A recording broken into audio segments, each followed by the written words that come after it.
Voilà. La deuxième chose, j'ai vu, il y a une compagnie aérienne qui transporte seulement les marchandises, jaune. J'ai vu un crash. J'ai vu un crash de cette compagnie. C'était terrifiant. C'était terrifiant parce que cette nuit-ci, parce que je me suis réveillé à plusieurs reprises pour prier.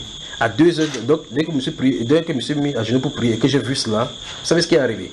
Et puis à 5 heures, quand je me lève, je vais prier encore de nouveau avant d'aller laver les enfants pour les amener à l'école, pour les préparer pour l'école. Je me mets à genoux, je suis en train de prier. Ah, pour une première fois, j'ai eu peur de ma vie. La grande peur de ma vie, c'est aujourd'hui, ce matin-ci. Puisque j'ai vu ça, je venais de voir cela, et puis je suis en train de prier.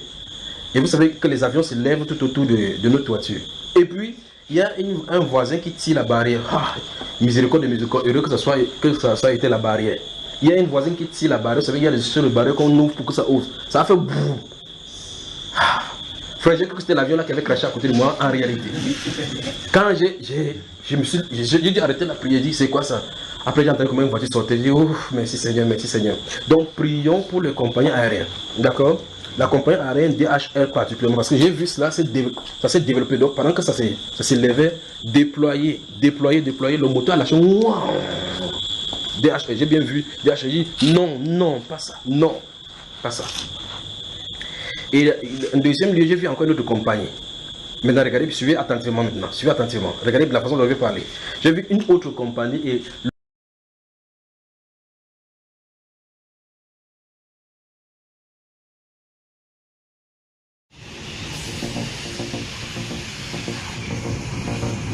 Jeudi, un Boeing 757 de DHL revient se poser en urgence sur l'aéroport de San José, au Costa Rica.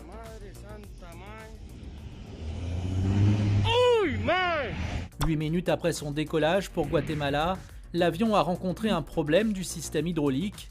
Les pilotes ont été contraints de faire demi-tour. Après avoir été mis en attente une vingtaine de minutes, l'avion est enfin autorisé à se poser. Mais après avoir parcouru près des 3/4 de la piste, l'avion cargo prend le taxiway sur sa droite à une vitesse encore soutenue.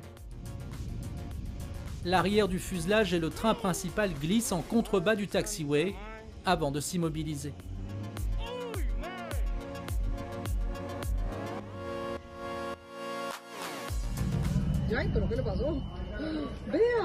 Sous la violence du choc, l'avion s'est cassé en deux. L'accident n'a heureusement pas fait de victimes. Les 2 pilotes, seuls occupants de l'appareil, sont indemnes. Suite à cette sortie de piste, l'aéroport a été fermé pendant plusieurs heures. Une enquête a été ouverte. Les images sont impressionnantes.